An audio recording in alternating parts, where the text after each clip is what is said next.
दहशतगर्दी भी एक बार फिर से तेजी से उभरती हुई नजर आ रही है। सियासतदानों को एक साथ इकट्ठे होने की जरूरत नहीं है। ये दहशतगर्द जो है ये बाकायदा तंजीमी तौर पर और जमीनी एतबार से मौजूद है और पाकिस्तान को नुकसान पहुंचाते रहेंगे। ये महंगाई तो अभी बहुत डॉक्टर साहब आनी है, के लिए तो तैयार हो, हर चीज की कीमतें बढ़ानी है तो हम हॉस्पिटल में इमरजेंसी डिक्लेयर कर देते हैं।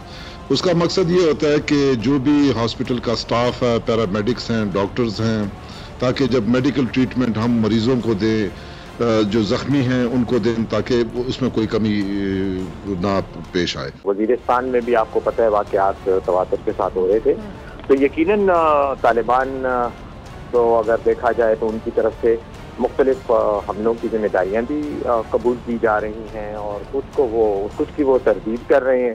सब्सक्राइब करें और बेल दबाएं ताकि कोई खबर रह न जाए।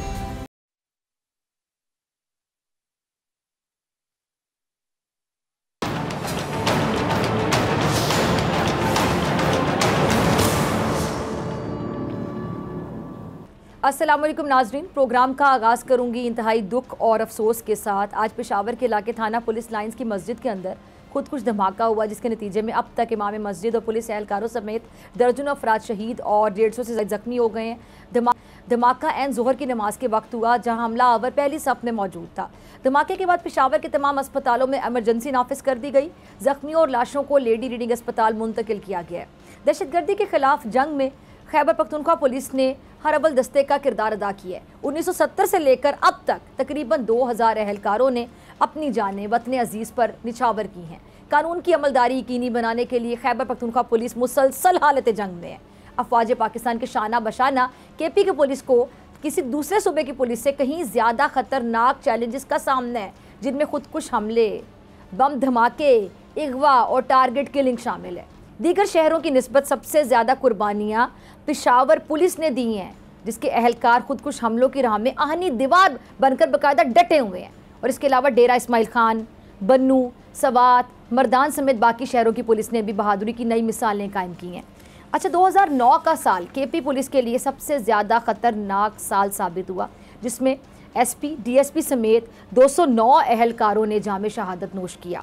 गुज़िश्ता 15 सालों में KP पुलिस के 1500 से ज़्यादा अफसरान और एहलकारों ने दहशतगर्दी के खिलाफ अपनी जान के नजराने देकर क़याम अमन को यकीनी बनाया, जिनमें 1072 कांस्टेबल समेत आला अफसरान जैसे कि एडिशनल इंस्पेक्टर जनरल सिफवत गयूर साहब, अशरफ नूर साहब, फिर DIG मलिक साद, आबिद अली और 6 SSPs और 15 DSPs और कायम मुकाम SPs भी शामिल हैं। अच्छा, 2007 से अब तक 32 इंस्पेक्टर्स, 109 सब इंस्पेक्टर्स, 88 ASIs और 155 हेड कांस्टेबल्स और 1072 कांस्टेबल्स ने मुख्तलिफ हमलों में मुल्क और शहरियों के तहफ़्फ़ुज़ के लिए अपनी कीमती जानें निछावर की, कुर्बान की। KP पुलिस रिकॉर्ड के मुताबिक 2007 में 107 पुलिस एहलकार, 2008 में 172, 2009 में 209, 2010 में 107 और 2011 में 154, 2012 में 106, 2013 में 134, 2014 में 1142 या 1142 और 2015 में 61 पुलिस एहलकार, 2016 में 74, 2017 में 36, 2018 में 30 और 2019 में 38, 2020 में 28, 2021 में 59 और 2022 में 118 पुलिस एहलकारों समेत जो मुख्तलिफ जो हमलों कार्रवाइयों में ये शहीद हुए। और बहुत कुर्बानियाँ KP के पुलिस की अफ़गान अमरीका जंग के दौरान और इसके नतीजे में पाकिस्तान में होने वाली जो दहशतगर्दी है, उसके नतीजे में 80,000 पाकिस्तानियों ने अपनी कीमती जानों का नजराना दिया। अफवाज पाकिस्तान की जानिब से ऑपरेशन ज़रब-ए-अज़्म, रद्दुल फसाद जैसे कामयाब ऑपरेशंस किए गए, मगर इसके साथ साथ सबसे अहम बात यह है कि ये कामयाबी हमें उस वक्त हासिल हुई जब दहशतगर्दी के ख़िलाफ़ तमाम सियासी जमातों, अस्करी क़ुव्वत और पाकिस्तानी कौम ने एक होने का सबूत दिया। और गुज़िश्ता साल से अब तक होने वाले दहशतगर्दों के हमले ये ज़ाहिर करते हैं कि दहशत नई लहर मुल्क में दाखिल हो चुकी है और हमें फ़ौरी तौर पर मुत्तहिद होने की ज़रूरत है। क्या हालिया दहशतगर्द हमलों के नतीजे में हम फिर से एक हो पाएंगे? सियासी और माशी जो इस्तेहकाम है उसके बगैर हम इस जंग का मुकाबला कर सकते हैं? इस सारी सूरत हाल पे बात करने के लिए मेरे साथ मौजूद हैं बैरिस्टर एतजाज़ एहसन साहब। किसी तारुफ के मोहताज नहीं, बहुत शुक्रिया एतजाज़ एहसन साहब आपके वक्त के लिए। एतजाज साहब, ये जो इस वक्त मुल्क जो जिस तरह की ख़तरनाक सूरत हाल से गुजर रहा है, मशत की सूरत हाल सबके सामने बदतरीन सूरत हाल है, दहशतगर्दी भी एक बार फिर से तेज़ी से उभरती हुई नज़र आ रही है, तो क्या इस वक्त में सियासतदानों को एक साथ इकट्ठे होने की ज़रूरत नहीं है ताकि इसका मुकाबला किया जा सके मिलकर? ये कशीदगी तो जितनी हो सके अवाम में वो कम से कमतर होनी चाहिए और सोच विचार भी करना चाहिए। बामी सोच विचार से ही 16 दिसंबर थी गालबन 2014 या 15 जब वो थाने APS हुआ था, आर्मी पब्लिक स्कूल पेशावर में, जब कोई तकरीबन 140 नौजवान बच्चों को, छोटे बच्चों को भी बड़े बेईमाना अंदाज से कत्ल किया गया था। उसके बाद एक यकजहती पैदा हुई थी और एक नेशनल एक्शन प्लान वज़ा किया गया था और उस पर अमल दरामद अब सभी तस्लीम कर रहे हैं, नहीं हुआ। एक CTD बना दी उन्होंने, एक आध और इदारा खड़ा कर दिया, लेकिन जड़ से उखेड़ मारने की इस जहरीली बेल को वो काम नहीं किया। एक दफा फौज जरूर हावी आ गई और दहशतगर्दी से काफी देर हमें बना रही और काफी अरसे बाद ये अब पेशावर में और KPK में शुरू हुआ है सिलसिला, जिसका मतलब है कि ये दहशतगर्द जो है ये बाकायदा अभी भी तंजीमी तौर से भी और ज़मीनी एतबार से भी मौजूद है और पाकिस्तान को नुकसान पहुंचाते रहेंगे।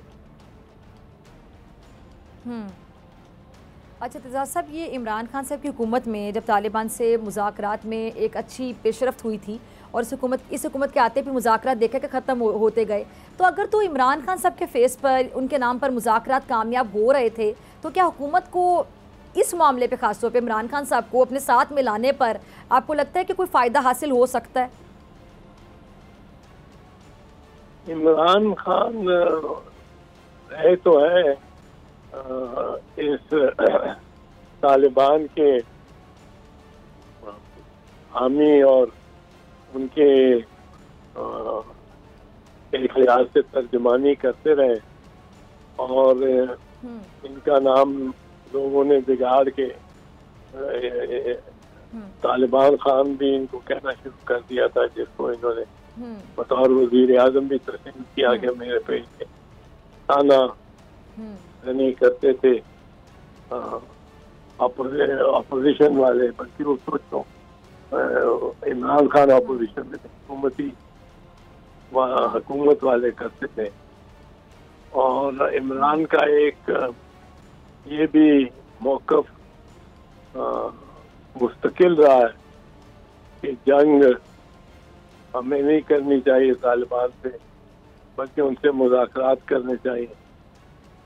अब मेरा नहीं ख्याल ये बात बनती है, नजर आती है को मुज़ाकरात से, क्योंकि अफगानिस्तान में भी तालिबान की हुकूमत, अफगान तालिबान वहाँ आ गए और ये TTP जो पाकिस्तान तालिबान है, ये कोई एक तंजीम नहीं है। हकीकत में बहुत सारे ग्रुप, तादाद ग्रुप हैं जो छोटे छोटे जिनको हम जोड़ के सबको एक ही तारीफ में लेके आते हैं, डेफिनेशन में कि ये पाकिस्तानी तालिबान है। वो मुख्तलिफ तंजीमें हैं और इलाकाई हैं, कुछ बलूचिस्तान में है, कुछ खैबर पख्तूनख्वा में है और कुछ अफगानिस्तान के और पाकिस्तान के बॉर्डर के साथ साथ आते जाते रहते हैं और उनके जहाँ प्रेशर पड़े उधर से दूसरी तरफ चले जाते हैं। अब ये इसको बड़ा संजीदगी से इस रियासत को लेना पड़ेगा और जिस तरह सवात का ऑपरेशन हुआ था या जिस तरह शुमाली वजीरिस्तान का ऑपरेशन हुआ था, ये उस तरह की अब कोई अज़म बनाना पड़ेगा सारी कौम को। और सवात का ऑपरेशन के बाद दरबे अज़्म और दरबे फिसाद, रद्द फिसाद, तो वो उस किस्म की अब कौम को इसमें अज़म दिखाना पड़ेगा। ये तो आज तो बहुत बड़ी ट्रेजेडी है। कई वालिद जो होंगे, बुजुर्ग भाई बेटे, वो इस तरह नागहानी और उनकी शहादतें हुई हैं। और फिर पुलिस फोर्स की, पुलिस जो पहले से ही फ्रंट लाइन पे इस जंग में शरीक है हमारी तरफ से, पाकिस्तान की जानिब से, वो पुलिस की इतनी शहादतें और टारगेट पुलिस को उन्होंने किया है। पुलिस का मोराल उनको डिमोरलाइज करने के लिए, उनको हौसला, उनको शिकस्त देने के लिए। पर मैं देख रहा हूँ कि पुलिस वाले अल्लाह के फजल से इन शहादतों से कोई घबराए नहीं नजर आ रहे हैं। ठीक मौके पर जहाँ वक़ूआ हुआ है, जहाँ ब्लास्ट हुआ है, उस तरह वो अपनी जिम्मेदारियां अपने साबिक और शहीद साथियों के वास्ते तो बड़ा काम कर रहे हैं वहाँ पर। ये एक बात थी जो जब जनरल कियानी ने सवात ऑपरेशन किया, जनरल ज़हीर शरीफ ने वो किया, रद्दुल फिसाद तो फिसाद हुआ, और वो एक ज़हीर शरीफ ने भी एक ऑपरेशन किया और टेरिटरी जीती। अब उसी की तरह के अज़्म के साथ बढ़ना पड़ेगा कौम को। एतजाज़ साहब, ये जो इस वक्त पाकिस्तान में एक तो मईशत की सूरत हाल, फिर जो दहशत गर्दी सर उठा रही दोबारा से, इसको बहाना बना के इंतखाबात भी आगे जा सकते हैं। आपको लगता है कि ऐसा हो सकता है? नहीं, इंतखाबात आगे नहीं जा, 90 दिन आइन में लिखा हुआ है, 90 दिन के बाद अगर कोई, मतलब मैं फर्ज कीजिए वजीर आज़म हूँ, निगरान, और 90 दिन गुजर जाते हैं, उसके बाद मैं कहता हूँ जी मैं तो अभी बैठा हूँ, मैं तो जाने को तैयार नहीं हूँ, ये हुकूमत ने फैसला कर लिया है, फिर बड़े हालात खराब हैं, ये है वो है, तो वो इस तरह नहीं हो सकेगा। निगरान हुकूमत अगर 90 दिन से ज्यादा अपने आप को लेके जाती है तो वो क्या कर रही है? वो कर रही है जो आर्टिकल 6 में जिसका तदारक और जिसकी ममानियत है, आर्टिकल 6 लगता है। वो आर्टिकल 6 क्या है कि कोई शख्स जिसका इख्तियार ना हो, जिसका इस्तेकाक ना हो कि वो हुकूमत पाकिस्तान कहलाए या वज़ीर आज़म कहलाए या चीफ एग्जेक्टिव कहलाए या लॉ मिनिस्टर कहलाए, वो या इंटीरियर मिनिस्टर कहलाए, डिफेंस मिनिस्टर कहलाए, वो अपनी पूरी काबीना लेके वज़ीर आज़म बैठा रहे, तो ये तो यूजरपेशन ऑफ गवर्नेंस है, हुक्मरानी के हक को तलब करने के मुदारात है। और हुक्मरानी के हक को जब तलब किया जाता है और जिसको सुप्रीम कोर्ट इलीगल डिक्लेयर कर चुका है, वो 1958 वाला मार्शल लॉ, वो 1969 वाला मार्शल लॉ, वो 1977 वाला मार्शल लॉ, वो 2000 या 1999 वाला मार्शल लॉ, वो सारे यही थे ना कि जिनको सुप्रीम कोर्ट ने इलीगल डिक्लेयर किया कि एक शख्स जो कि इस्तेकाक नहीं रखता था कि वो चीफ एग्जीक्यूटिव बने और वो हुकूमत करे। और तो वो तो जो भी 90 दिन के बाद वजीर बनने की और वजीर के तौर पे दस्तखत करता है किसी फाइल पे, या वजीर आजम कोई इकदाम लेता जो कि अब 90 दिन के बाद निगरान नहीं रहा, खत्म हो गया वो उस पर आर्टिकल 6 लगेगा कि आप किस तरह वजीर आजम की कुर्सी पे आके बैठ गए, तो आपको तो इख्तियार नहीं है बैठने का इस पे। वो कोई वर्दी में हो या वर्दी के बाहर हो, एक ही तरह का उनके बारे में कानून होगा ना। अब वर्दी वालों को तो सुप्रीम कोर्ट ने डिक्लेयर किया हुआ इलीगल, और ये भी जो तजावुज करेगा 90 दिन से वो इलीगल होगा और आर्टिकल 6 उस पे लगेगा। ठीक है, अच्छा थोड़ी सियासत पे मैं बात और भी करूंगी, लेकिन उससे पहले ये दहशतगर्दी के हवाले से एक सवाल है जो मैं आपसे पूछना चाहूँगी कि जो अफगानिस्तान से रूस के इनकलाब के वक्त पाकिस्तान पीपल्स पार्टी हुकूमत में थी एतजाज़ अहसन साहब, और अफगानिस्तान से उस वक्त जब रूस और अब अमेरिका के इनकलाब के बाद आपको क्या लगता है कि हमसे ऐसी कौन सी गलतियाँ हो गई, कौन सी कोताहियाँ हो गई जिसका खुमियाजा हमने तब भी भुगता, दहशतगर्दी की सूरत में हम भुगतते रहे और अब भी हम भुगत रहे हैं, और खुदा न खासा दोबारा ये सिलसिला शुरू ना हो जाए दहशतगर्दी का? दहशतगर्दी का तो सिलसिला आप मान लें कि शुरू हो गया। ये जी अल्लाह खैर करे जी। तीसरी चौथा हमला है मसाजिद पे और पुलिस पे और एसपी पे और पाकिस्तान अफवाज के जहाँ निकलते हैं सिपाही उनको शहीद करने किया जा रहा है। कुछ अरसे से ये शुरू हुआ है और इससे तो ऐलान पूरा उन्होंने कर दिया कि अब बड़ी एक्सट्रीम सिचुएशन आ गई, जो आज का धमाका। तो वो तो अफगानिस्तान में जब अमेरिका वहां से भागा है तो वो इतना असरा छोड़ गया है एक, और इतना स्मॉल आर्म इन पर्टिकुलर बिलखसूस कि उस पे एक फौज खड़ी की जा सकती थी, और अफगान तालिबान ने वो किया है। अफगान तालिबान के देखा देखी जो पाकिस्तानी बहुत सारे ग्रुप, मुंतशर ग्रुप थे तालिबान के, वो भी एक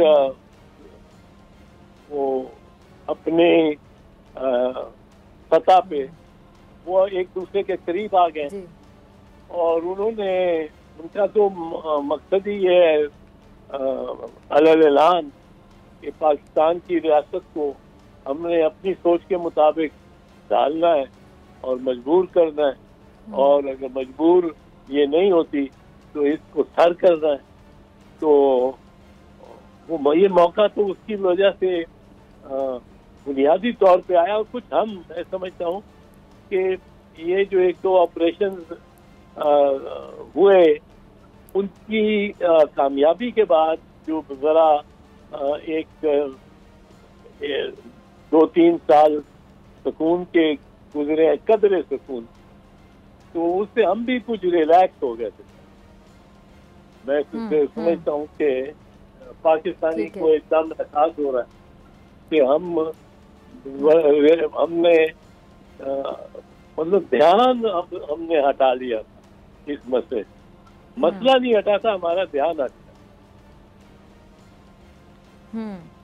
ठीक है, ध्यान हटा था। ठीक है एतजाज साहब, मुझे ब्रेक का कहा जा रहा है। एतजाज साहब मेरे साथ मौजूद है, आपसे मुलाकात होगी शॉर्ट ब्रेक के बाद।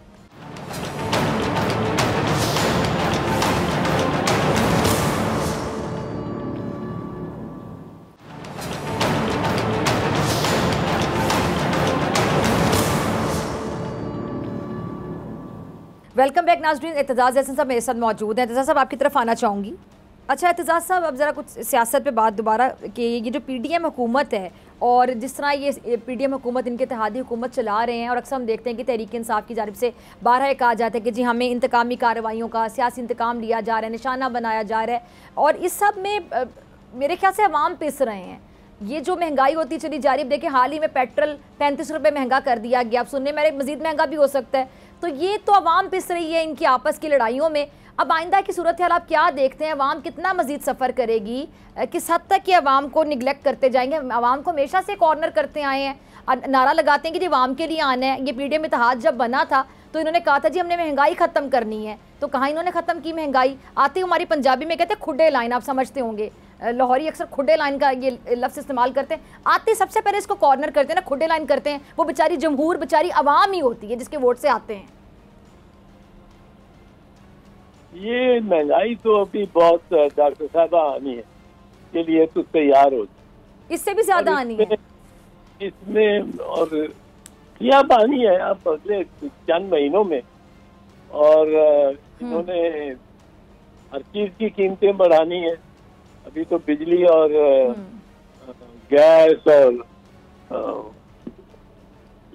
हर रेलवे के टिकट बढ़ेंगे, ट्रांसपोर्ट बढ़ेगी, आटे की कीमत बढ़ेगी। ये तो बहुत बड़े होंगे। असल में हमने, मैं नेशनल कौम, मैं आपको एक अर्ज करूं, हम जो आज ये पॉलिसी और मंसूबे बना रहे हैं, हमने अगली 5 नस्लों के, 5 पीढ़ियों की ने जो कमाना है, जो उन्होंने कमाना है, वो हम खा चुके हैं। अपनी औलाद का खा चुके हैं, उसके लिए उनको डेट में, उनको उन पे कर्जा है, उन पे वो कर्जा वो पेश कर, वो कर्जा वापस करते रहेंगे जिस पे हमने अय्याशी कर ली है। उसके जब हमारे पोते पोतियां, नवासियां की पीढ़ी आएगी, वो भी इसी डेट में, उनकी भी आमदनी हम खा चुके हैं जो उन्होंने कमाना है। उससे अगली पीढ़ी, उससे अगली पीढ़ी, उनकी भी हम आमदनी खा चुके। हम तो ऐसा एक हमने बनाया है माशरा, मकरूज माशरा, और उस पे हम अपने आप को दुनिया की और अल्लाह ताला की मकबूल तरीन उम्मत और कौम, बस जी हम जैसा कोई है ही नहीं। और हम बिल्कुल मकरूज, ऐसी लकड़ी की छड़ी से सहारे से खड़े थे जिसमें दीमक अंदर लगती, और दीमक लग चुकी है। अब पे बैक टाइम आया, अब ये आया कौम का कि ये बताने के लिए कि क्या, और हुक्मरान जो है, जो हमारे वजीर आजम है माशाल्लाह, जो हमारे वजीर खजाना है माशाल्लाह, वो उनके वजीर खजाना के बारे में तो सुनते हैं कि जो उनका जितना बाहर असासे हैं, वो तो एक कॉन्फ्लिक्ट है विद द स्टेट, कि अगर डॉलर बढ़ता है और ज्यादा और रुपया कम होता है, तो मेरा इसमें फायदा हो रहा है कि मेरे पास डॉलर ही बहुत है। तो डॉलर अगर बढ़ता है और वजीर खजाना की फर्ज कीजिए निजी जो उसकी दौलत है, वो उसकी कीमत बढ़ती जा रही है और रुपए की कीमत कम होती जा रही है। तो ये तो एक कॉन्फ्लिक्ट की बात होगी। हमारे यहाँ कोई सोचता ही नहीं कुछ ऐसी बात, हर चीज जायज है। तो अब अच्छा, एक और चीज़ समझ नहीं आती एतजाज़ साहब, आपने सियासत में बाल सफ़ेद किए हैं और आप उन सियासतदानों में शुमार किए जाते हैं जिनकी मैं बहुत इज़्ज़त करती हूँ, और बहुत से लोग आपकी बहुत इज़्ज़त करते हैं। बड़ा मुश्किल होता है, मेरे ख्याल से सबसे ज़्यादा आपकी सबसे बड़ी कमाई, आपका सबसे बड़ा एसेट मेरी नज़र में रिस्पेक्ट की इज़्ज़त ही होता है। तो आपको अल्लाह ताला ने बहुत इज़्ज़त दी है, आप खरी बातें करते हैं, आपकी पार्टी में होते हुए आप अपनी पार्टी के खिलाफ भी जहाँ स्टैंड लेना बनता है आप ले लेते हैं, इसी वजह से शायद आपकी बहुत ज़्यादा इज़्ज़त की जाती है। मुझे चीज़ समझ नहीं आती कि जिस तरह नवाज शरीफ साहब के हवाले से बात आ जाती, नवाज शरीफ साहब बड़े दुखी हो गए परेशान हो गए कि जी महंगाई हो रही है, पेट्रोल महंगा हो रहा है, डीजल महंगा हो रहा है, तो नवाज शरीफ साहब परेशान हो गए। मुझे उनकी परेशानी जो आवाम से हमदर्दी है, आवाम के लिए दुख दर्द वो रखते हैं, ये समझ नहीं आता। आप ज़रा समझाइएगा, आप सियासत को सही समझते हैं कि वो बाहर बैठे हुए हैं, पाकिस्तान आ भी नहीं रहे हैं, आना भी चाहते हैं तो पता नहीं कौन से मामलात सेटल करके आना चाहते हैं, उनको किस तरह का ग्राउंड चाहिए, लेवल प्लेइंग फील्ड चाहिए, फिर वो आना चाहते हैं, वहाँ बैठ के बाहर दुख करते रहते हैं, दर्द करते रहते हैं, हमदर्दी करते रहते हैं। हुकूमत भी उन्हीं की है, उनका भाई वजीर आजम है, फिर महंगाई कौन कर रहा है, महंगाई अगर हो रही है तो वहाँ बैठ के दुख दर्द इस तरह की बातें सामने आती रहती हैं। ये समझ नहीं आती है क्यों ये किया जा रहा है, नफ्सियात किसकी नफ्सियात से खेला जा रहा है ये तो। और फिर आप देखें काबीना है, एक वजीर आजम है, और ये इनको तलब करता है एक मुजरिम जो कि मफरूर भी है, जुर्म भी साबित हुआ है, सजा भी हुई भी है और मफरूर भी है, और सामने टेलीविजन के आपके बैठ के आपसे 10 फुट है अगर या 12 फुट है टेलीविजन दूर, टेलीविजन लंदन में बैठे हुए शख्स को इतना करीब ले आती है, ड्राइंग रूम में ले आती है, सामने वो बैठा है आपके सामने या वो जल रहा है, और रोजाना वो उसी बिल्डिंग और महल के पिछले दरवाजे से चढ़ रहे हैं, सीढ़ियाँ रोजाना चढ़ रहे हैं और उतर रहे हैं, जो कि मुतनाज़ा है। अब वो जज साहबान जिन्होंने बाहर भेजा, वो गवर्नमेंट जिन्होंने बाहर भेजा, कोई उन्होंने तो नहीं मियाँ साहब से लिया मुनासिब जमानत और जमानतनामा भेज दिया बाहर। मियाँ साहब 8 हफ्ते के लिए गए थे, अब 4 साल हो गए उनको, और उनसे हमारी जो काबीना सारी है वो उनकी हिदायत पे चलती है, और वो जब तलब करते हैं काबीना आगे जाती है। ठीक है।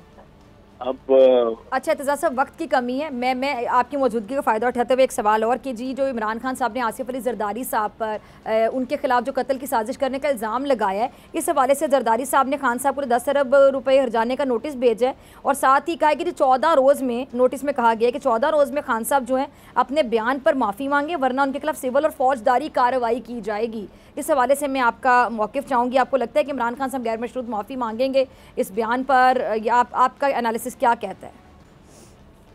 मैं तो नहीं कुछ कह सकता, मेरा नहीं ख्याल इमरान खान कोई इस किस्म का गुरेज जाहिर करेगा। वो पर ये खान साहब को जानते हैं ना, आपके दोस्त भी हैं, वो करीबी जी, उन्होंने अगर ऐसा बयान दिया तो सोच समझ के दिया होगा, आपको क्या लगता है? मीडिया पे भी ये बड़ी मतलब है, इस बयान के खान के इस बयान से खुद खान को बड़ी परेशानी लाक हो सकती है, क्योंकि अगर खान को ये यकीन है कि उसको कोई अलिफ मारने को फिर रहा है, और बे भी है, जो इसका खान ने नाम नहीं दिया पर बे भी है। अब बे के लिए आसानी हो गई है कि अगर खान को कुछ वो करेगा तो वो जाके अलिफ पे लगेगा इल्ज़ाम, तो क्योंकि खान ने खुद कहा है कि फलां शख्स मुझे। और दूसरी बात ये है कि मैं ये समझता हूँ कि हमारे यहाँ ये बड़ी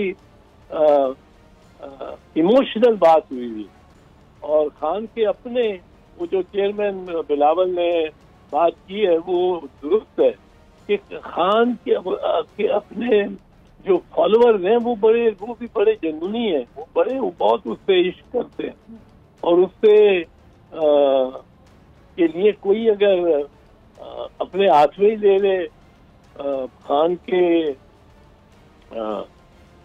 जिंदगी में, अल्लाह ना करे किसी को भी कुछ हो, ये लोग इनमें से आसिफ अली जरदारी हो, सदर हैं पाकिस्तान के, एक उनका कद काठ है इसमें, सियासत में भी वैसे भी, एक सूबे में जो उनकी हुकूमत है वो लोग वहाँ मेजॉरिटी है, लोग उनके बात मानते हैं, सुनते हैं, उनकी इज्जत करते हैं। बिलावल भुट्टो हैं, उनसे लोग मोहब्बत प्यार करते हैं। मियाँ नवाज शरीफ हो गए, मरियम बीबी हो गई, मरियम नवाज हो गई, ये इमरान खान खुद हो गए। इनमें से किसी को कुछ हो गया, खुदा ना खास्ता, तो बहुत सारे लोग तो पागलपन की हद तक चले जाए। तो ये हमें, मैं तो पहले भी कह चुका हूँ चैनल पे, इस तरह के इल्जामों से गुरेज ही करना चाहिए। अब जरदारी साहब ने अगर उन पे दावा कर दिया है तो अब ये अदालत फैसला करेगी, अदालती मामला हो गया। पर मैं इस राय का हूँ कि हमें इस तरह ये अंगेज नहीं करना चाहिए। आर्गुमेंटली ये कहा जा सकता है एक पैमाने से कि इमरान खान सबसे ज्यादा पॉपुलर पार्टी है, क्योंकि जितने ये हुई है ज़िमनी इंतखाबात 31 सीटों पे, 25 सीटों पे, 10 सीटों पे, वो तकरीबन स्वीप ही करता जा रहा है पिछले 6 महीने से, और पीटीआई करती जा रही है। तो ये एक पीटीआई में अब मेरे घर के सामने देखें तो इस वक्त भी कोई 1000-1500 बंदा वहाँ सोया हुआ है, और तराने भी लगाए हुए हैं कि उसका पहरा दे रहे हैं, और लोग आते जाते हैं, और ठीक है जी, रात सर्दी में बाहर लेती हुई औरतें भी और मर्द भी शामियाने के नीचे। तो इसी तरह लोग चाहते हैं बिलावल को भी, और बड़ा प्यार करते हैं उसकी वालदा के हवाले से भी, उसके नाने के हवाले से भी, उसके अपने हवाले से भी, आसिफ साहब का भी, और मैं उम्मीद कहूँगा कि मियां नवाज शरीफ और मरियम बीबी के भी। ये इन लोगों को महफूज रखना चाहिए। रियासत की जरूरत है कि उनकी हिफाजत करें। इमरान के घर से जो पुलिस वगैरह और पहरा उठा लिया गया है, और वहाँ अब एक हजूम है, हजूम में अब जिस तरह ये पेशावर वाला वाकया हो गया, हजूम में तो कुछ भी हो सकता है। ये इस तरह की बात हुकूमतों को सच्ची नहीं है, और मैं समझता हूँ कि मोहसिन नकवी चीफ मिनिस्टर बने हैं, उनको इस चीज का नोटिस लेना चाहिए और वहाँ भी पहरा बहाल करना चाहिए। और बाकी भी जो मैंने नाम लिए हैं लोग जिन अशखास के, उनकी भी हिफाजत रियासत का जरा ज्यादा ही इस वक्त जिम्मेदारी है, क्योंकि खुदा ना खास्ता किसी एक से कुछ हो गया तो उसकी बड़ी मुज़र उसके असरात होंगे बहुत ज्यादा। अच्छा, आज के हमले की तालिबान ने जिम्मेदारी कबूल कर ली है। एतजाज साहब, इस पे भी जरा आपका मैं कमेंट चाहूंगी। ये जी, मेरा ख्याल है ये इसमें कोई किसी को शक होना नहीं चाहिए था। अब वो खुद ही कर रहे हैं उसको तस्लीम। मुझे तो इस खबर का और इस ऐलान का इंतजार था कि यही होगा, और वही हुआ है। जी जी, ठीक। एतजाज साहब, बहुत शुक्रिया आपके वक्त के लिए। से मुलाकात होगी ब्रेक के बाद, और ब्रेक के बाद मेरे साथ मौजूद होंगे बैरिस्टर सैफ साहब।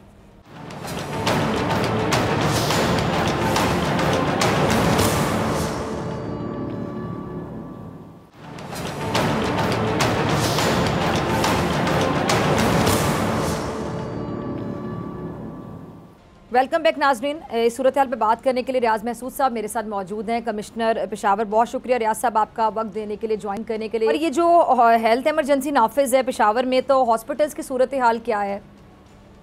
देखें जी, जब भी अमूमन ऐसा वाकया होता है तो हम हॉस्पिटल में इमरजेंसी डिक्लेयर कर देते हैं।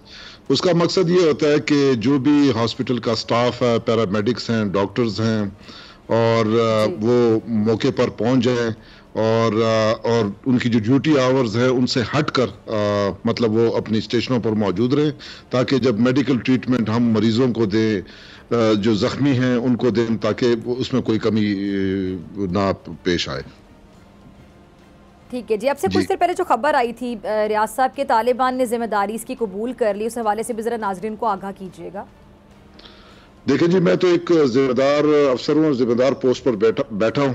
इसका मैं आपको इस वक्त इस चीज के बारे में मैं कुछ मतलब कहने से कासिर रहूंगा, या आपको कोई वेरिफिकेशन नहीं दे सकूंगा कि वाकई जो उनकी तरफ से स्टेटमेंट आई है वो ठीक है या ठीक नहीं है। ये तो जब हम इन्वेस्टिगेशन करेंगे, इंटरोगेशन करेंगे, चीजें अनफोल्ड होंगी, तभी हमें पता चलेगा कि इसके पीछे किसका हाथ था। ठीक है जी, बैरिस्टर सैफ साहब भी हमारे साथ मौजूद है, आप भी हमारे साथ मौजूद रहिएगा। रियाज साहब, बैरिस्टर साहब बहुत शुक्रिया ज्वाइन करने के लिए। कमिश्नर पेशावर भी हमारे साथ मौजूद है। बैरिस्टर साहब, ये केपी के असम्बली की तहलील से पहले इस किस्म के थ्रेट थे, तो क्या इतलात थी आपकी सूबाई हुकूमत के पास, इस हवाले से कोई इतलात थी? देखिए, थ्रेट्स तो खैर होती हैं और वहाँ पे तो वाकयात भी हो रहे थे दहशतगर्दी के। वजीरिस्तान में भी आपको पता है वाकयात तवातर के साथ हो रहे थे। तो यकीनन तालिबान तो अगर देखा जाए तो उनकी तरफ से मुख्तलिफ हमलों की जिम्मेदारियां भी कबूल की जा रही हैं और कुछ की वो तरदीद कर रहे हैं। तो ये थ्रेट तो था अब, लेकिन सबसे बड़ा जो इसमें एक मैं समझता हूँ नुक्ता जो काबिल गौर है वो ये है कि ये जहाँ पर आज वाक़या हुआ है ये बहुत ही ज़्यादा सिक्योरिटी के लिहाज से सिक्योर एरिया था, रेड जोन में आता था और यहाँ तक कोई धमाका करने वाला पहुंचा कैसे, इस पर यकीनन जब इंतजामिया तफ्तीश करेगी तो ये चीजें सामने आएंगी। लेकिन ओवरऑल तो वहाँ पर एक किस्म की सिचुएशन यकीनन है और इस सिलसिले में मैं समझता हूँ कि हुकूमत ने एहतियाती तदाबीर भी यकीनन उठाई हैं, की हैं और एक मजबूत निज़ाम है। लेकिन फिर भी इस किस्म के वाक़यात का तदारक जो है वो 100% तो नहीं हो सकता। हर मतलब अगर आप बाकी सिस्टम्स को भी देख लें तो खासे तरक्की याफ्ता ममालिक में भी जो दहशतगर्दी के लिए खास तौर पर मशहूर हैं, वहाँ पर भी इसराइल की मैं बात करूँगा, वहाँ पर भी ऐसे वाक़यात हो ही जाते हैं, स्लिप वगैरह हो जाते हैं। लेकिन बार सूरत ओवरऑल पूरे सिस्टम को देखना पड़ेगा और ये जो दहशतगर्दी का इशू है, देखें इसको एक वाक़याती तनाजुर में नहीं देखना चाहिए। मेरा अपना ज़ाती ख्याल ये है कि इसको हमें कौमी तनाजुर में बल्कि खित्ते की जो अमूमी सूरत हाल है उसमें देखना चाहिए। ये जो मुहर्रिकात हैं दहशतगर्दी के उनको एड्रेस करने की ज़रूरत है और उसका बोझ सिर्फ सूबे पे या उसकी सूबे की हुकूमत पे डालने की बजाय ओवरऑल वफाक पाकिस्तान को इस सिलसिले में एक अमली इक़दाम उठाने चाहिए। अफगानिस्तान के साथ भी इस मसले को उठाना चाहिए क्योंकि इसकी जड़ें जो हैं वो वहीं पे मिलती हैं। ये जो ग्रुप हैं ये वहीं से ऑपरेट कर रहे हैं, इनकी लीडरशिप वहाँ पे है। तो मेरे ख्याल में इसको एक बड़े तनाजुर में देखने की ज़रूरत है। अच्छा, तहरीक इंसाफ के दौर में बैरिस्टर सैफ साहब ये तालिबान से मुज़ाकरात किए गए थे, आज के वाक़े के बाद आप लोग अभी भी हामी हैं मुज़ाकरात के उनके साथ?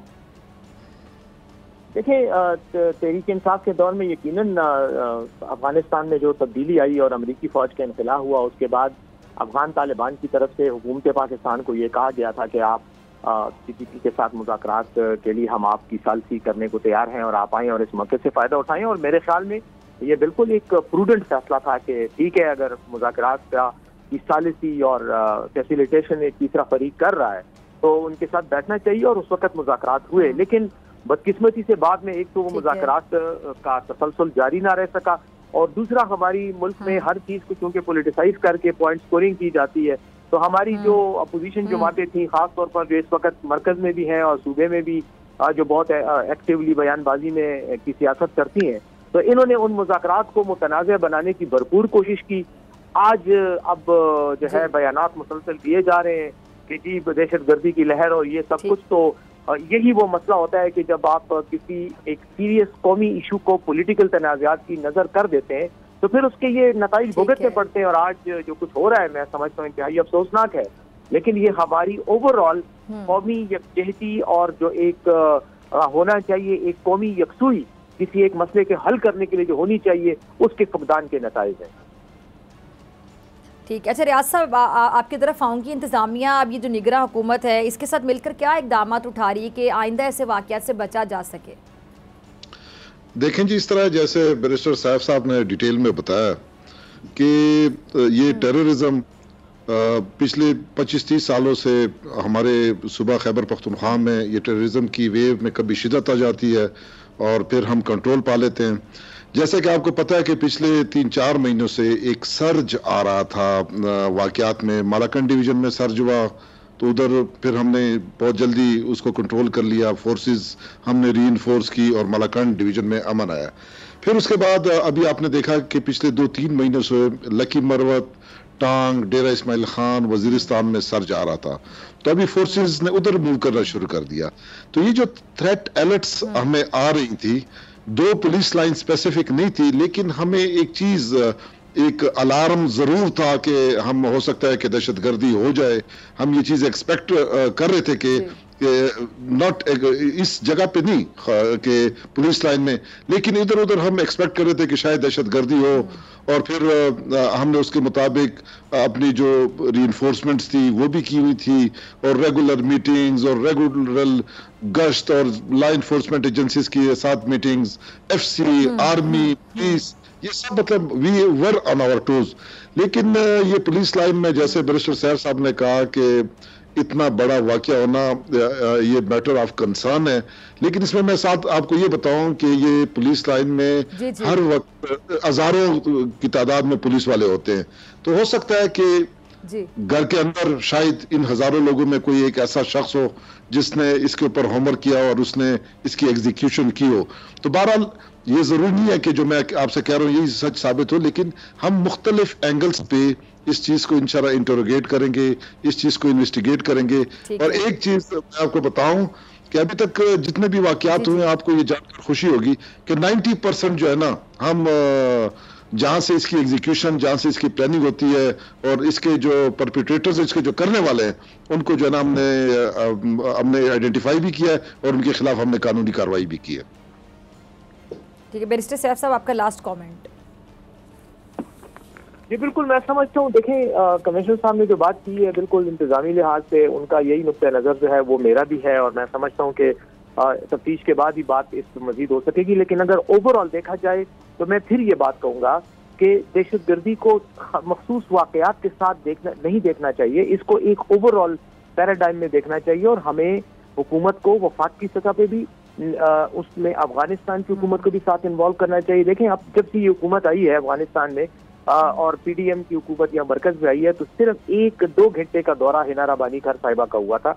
उसके बाद अफगानिस्तान में आज हमारा सफारत खाना तक बंद है, और अभी भी इस हमले की जिम्मेदारी जिसने कबूल की है उमर खालिद खुरासानी ग्रुप ने, वो अफगानिस्तान से ऑपरेट कर रहे हैं। इस वक्त भी मोहम्मद के साथ उधर जो कुनड़ का इलाका है उधर उनके बेसेज हैं, तो उनको रोकने के लिए हमारी हुकूमत ओवरऑल क्या कर रही है। दूसरी बात यह है कि क्या मरकज और सूबे की वो कोऑर्डिनेशन है जो होनी चाहिए। मेरे ख्याल में इन सब चीजों का फुकदान है और इनको देखना चाहिए सभी। ठीक है जी, ठीक है जी। रियाज साहब, बैरिस्टर सैफ, आप दोनों का बहुत शुक्रिया। इसी के साथ मुझे दीजिए इजाज़त होगी। इंशाल्लाह कल सेम टाइम सेम चैनल। अगर ज़िंदगी ने वफ़ा की, दुआ में याद रखिएगा, अपना बहुत ख्याल रखिएगा। अल्लाह निगहबान।